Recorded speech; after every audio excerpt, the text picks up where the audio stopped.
Hey everyone, welcome to another video of BlogHunch. In this video, we are going to see how to insert custom code in your blog. So let's get started.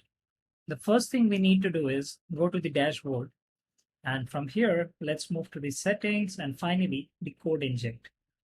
Click on it and you will find two different options. The first one is custom code header and the second one is custom code footer.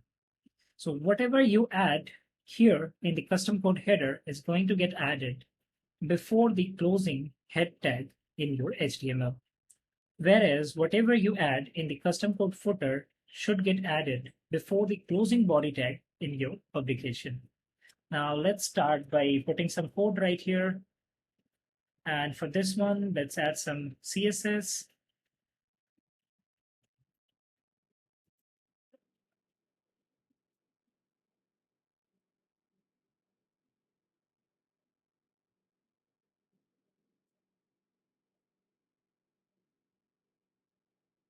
Once this is done, click on save. And before we take a look at our publication, let me explain you what I have added right here.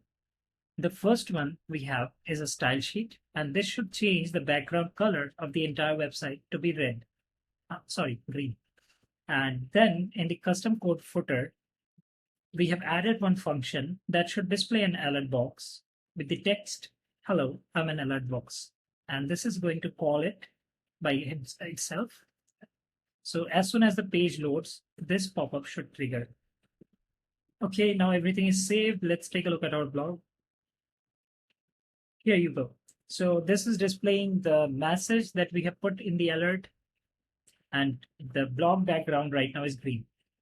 Now, if I take a look at the page source, you'll be able to see whatever style we have added right there, it got added before the closing head tag. So here it is. Now, if you scroll down to the very bottom, you'll see this is the JavaScript that we have added in the custom code footer, and this got added before the closing body tag in your HTML. So this is how easily you can insert custom code in your blog.